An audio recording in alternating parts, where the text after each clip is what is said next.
Welcome to a new planetary and seismic update.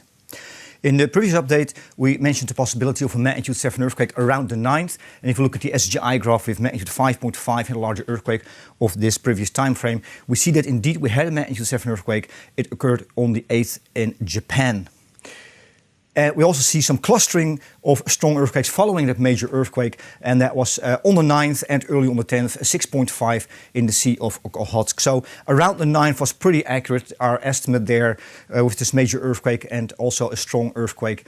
And then we didn't have really much, although we did have some moderate seismic activity that was felt in Los Angeles, a 4.7, and also in Syria, a 5.2, which tells us that there is obvious stress building in the region, especially to the west and in the Mediterranean.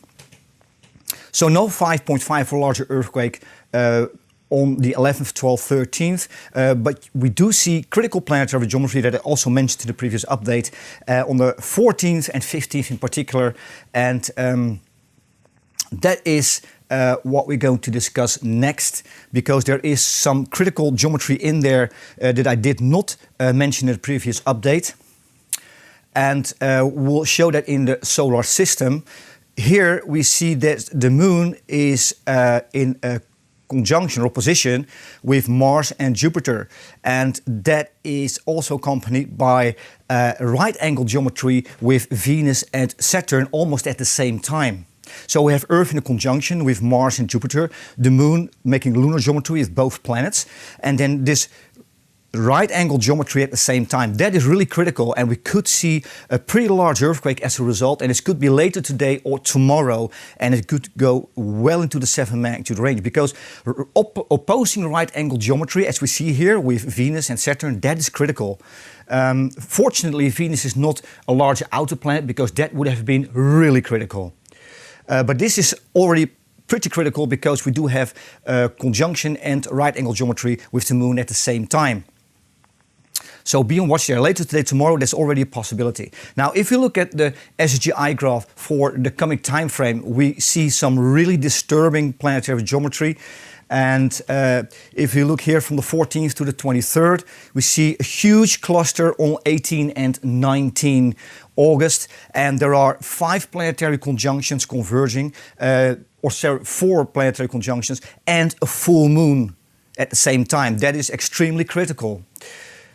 And we have these red peaks, and we have right angle geometry with Earth. These are the blue dashed peaks following on the 19th and 20th. So this is all converging in very tight manner later on the 18th and early on the 19th. Very critical geometry, very unique geometry. It doesn't have it all the time.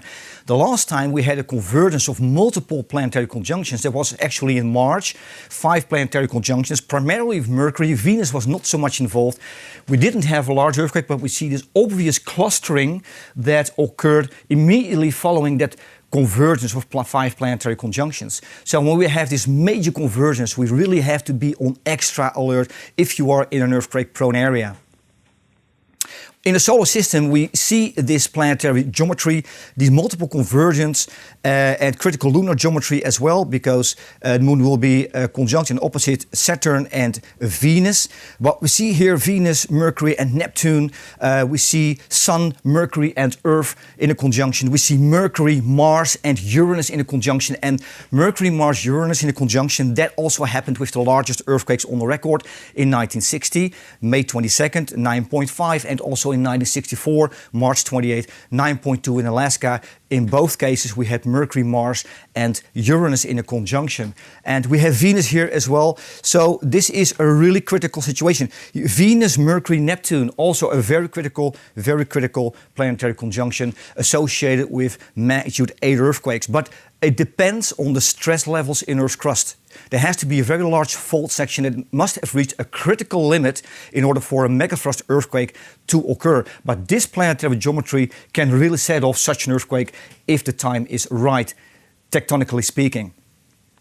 We have some very significant atmospheric fluctuations that were recorded on the 11th and on the 13th that may be an indicator of where large seismic activity can occur. It's not a guarantee, it's an estimate. So we have Central South America in particular. I'd say Chile, Peru, Ecuador, be on extra alert. We had fluctuations there on the 11th, but also on the 13th. And we also mark the antipode, which is near Sumatra, northeastern China, by the way, and these may be areas also to be on extra alert. Japan, possibly, because that 7.1 magnitude earthquake may be a precursor. And like I said, on the 13th, also South Central America, and again with antipode activity, we see Sumatra, also northeastern China, and question marks with Japan. Then also on the 13th, we had obvious atmospheric fluctuation marking the region Central Africa, Eastern Africa, and also the Eastern Mediterranean. Perhaps the Balkan region to the north, Bulgaria, there can be major seismic activity. It doesn't happen very often, but it can happen if stress levels from the Mediterranean go up to the Balkan region, Bulgaria, maybe Romania. There can also be major seismic activity at the Carpathian Mountains.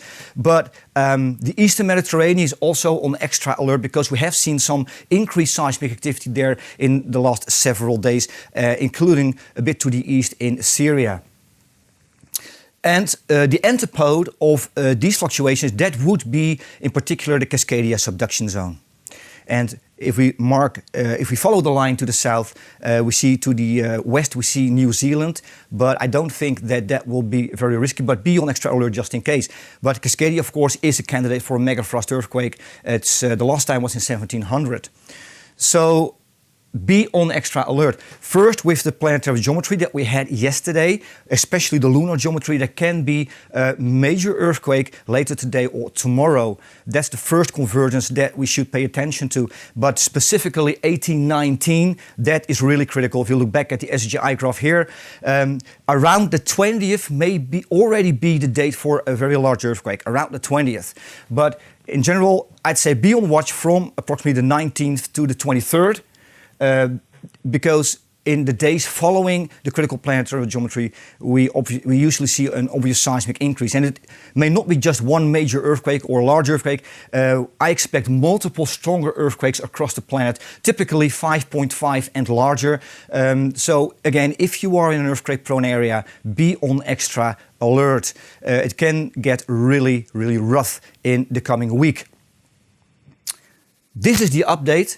Check out the website and also our channels in the social media. We made some changes. We are primarily on Facebook. There are also some channels dedicated to atmospheric fluctuations, so you don't have to scroll down the timeline.